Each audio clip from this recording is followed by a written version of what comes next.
بسم اللہ الرحمن الرحیم۔ السلام علیکم۔ ماسی طویل عرصے سے ہمارے گھر کام کر رہی تھی۔ اب تو اس کی حیثیت گھر کے ایک فرد کی ہو چکی ہے۔ وہ صبح 8 بجے آ جاتی ہے، ناشتہ بناتی ہے، برتن دھوتی ہے، صفائی کرتی ہے، کپڑے استری کرتی ہے اور دوپہر کا کھانا بنانے کے بعد واپس چلی جاتی ہے۔ ماسی کا شوہر سبزی کی ریہڑی لگاتا ہے۔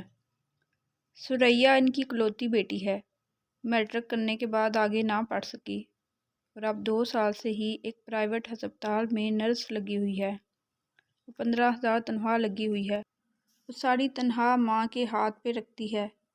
تینوں کے پیسے ملا کر اتنے ہو جاتے ہیں کہ 2 کمروں کا کرایہ بھی نکل آتا ہے اور کچھ نہ کچھ گزارا ہو جاتا ہے۔ جب ثریا نوکری نہیں لگی تھی، ماسی کے حالات بہت برے تھے۔ بیچاری دن رات پریشان رہتی تھی کہ بیٹی کی شادی کیسے کروں گی، لیکن 2 سال سے ماسی کے چہرے کو پرسکون دیکھ رہا ہوں۔ اب ان کے گھر بلب بھی لگ گئے ہیں۔ ماسی بڑے شوق سے نہ صرف ساس بہو والے ڈرامے دیکھتی ہے، بلکہ میری بیگم سے روزانہ ڈراموں کی کہانیاں بھی ڈسکس کرتی ہے۔ ثریا کی عمر 22 سال ہو چکی ہے۔ ہر ماں کی طرح ماسی کی بھی خواہش ہے کہ اس کی بیٹی کے لیے کسی اچھے لڑکے کا رشتہ آئے۔ رشتے تو آتے تھے، لیکن ماسی کے دل کو نہیں بھاتا۔ ماسی اور اس کا شوہر کوئی نہ کوئی اعتراض کر دیتے۔ پچھلی مرتبہ ایک اچھا لڑکا مل گیا۔ میں ماسی اور شوہر کو سمجھایا کہ نہایت موزوں رشتہ ہے، لڑکا کماتا بھی ہے اور آپ کی بیٹی جتنا پڑھا لکھا بھی ہے، بہت بنے گی جب دونوں آپس میں بیٹھیں گے۔ میری بات سن کر ایک نظر اپنے شوہر کی طرف دیکھا۔ دونوں کی آنکھوں میں ایک الجھن تھی۔ ماسی کا شوہر بے بسی سے بولا، لڑکے کو کم از کم 12 جماعتیں تو پاس ہونا چاہیے۔ اس لڑکے کا رنگ تو پکا ہے۔ میں اپنی پیاری ثریا کو اتنے کالے لڑکے سے کیسے بیاہ دوں؟ میں سمجھ گیا کہ ایک بار پھر انکار ہے۔ ثریا کے لیے بہت سے رشتے آئے، لیکن ماسی اور اس کی پسند پر کوئی نہ اترا۔ ایک دن میری بیگم نے ایک نئی بات بتائی کہ ثریا کے بقول ایک لڑکے نے اس سے شادی کی خواہش ظاہر کی ہے اور اس کی تنخواہ 15,000 ہے اور FA پاس ہے۔ میں خوشی سے اچھل پڑا، گویا ماسی کی پسند کا رشتہ مل چکا تھا۔ 3 دن لڑکا اور اس کے والدین ثریا کے گھر موجود رہے۔ لڑکے والوں کو ثریا بہت پسند آئی اور وہ بضد تھے کہ کوئی چھوٹی موٹی رسم ادا کر دی جائے، لیکن ماسی اور اس کے شوہر کے چہرے سے عجیب سی پریشانی عیاں تھی۔ انہوں نے سوچنے کے لیے کچھ وقت مانگا، لڑکے والوں کو رخصت کر دیا۔ مجھے غصہ آیا اور خود پر کنٹرول کرتے ہوئے پوچھا، اب کیا مسئلہ ہے ماسی؟ ماسی بولی، صاحب جی باقی سب ٹھیک ہے، لیکن لڑکا کرائے کے مکان میں رہتا ہے، میری ثریا کیسے سکھی رکھے گا؟ میں دانت پیستے ہوئے، جیسے آپ کا شوہر آپ کو سکھی رکھتا ہے۔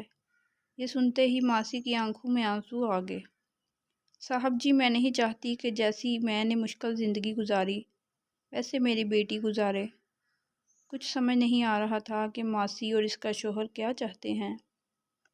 ایک دفعہ ایک ایسا رشتہ بھی آ گیا جس میں لڑکے کا اپنا گھر تھا، لیکن ماسی نے اعتراض کر دیا کہ لڑکے کی عمر کچھ زیادہ لگتی ہے۔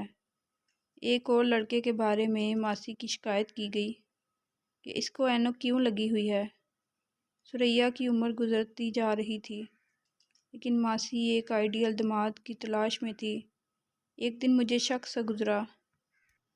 میں نے بیگم سے ڈسکس کیا اور میں نے ایک چھوٹا سا ڈرامہ کرنے کی ٹھانی۔ ایک دن ماسی کو سامنے بٹھایا اور اپنے ایک دوست کی تصویر دکھا کر کہا، ماسی یہ لڑکا کیسا ہے؟ MA پاس ہے، ماں باپ فوت ہو چکے ہیں، ایک کنال کے گھر میں رہتا ہے، 2 لاکھ روپے تنخواہ لیتا ہے اور گاڑی بھی رکھی ہوئی ہے۔ ماسی کے چہرے پر بے چینی کے آثار نمایاں تھے۔ ہاتھوں کو مسلتے ہوئے بولی، صاحب جی اتنی امیر جگہ پر بیٹی کو بیاہوں گی تو جہیز کہاں سے لاؤں گی؟ میں نے جلدی سے کہا کہ جہیز کی فکر نہ کریں، لڑکے نے کوئی چیز لینے سے انکار کر دیا ہے۔ ماسی پیشانی پر آئے پسینے کے قطروں کو اپنی میلی چادر سے صاف کیا اور کہنے لگی، ٹھیک ہے، میں کل ثریا کے ابا سے پوچھ کر بتاؤں گی۔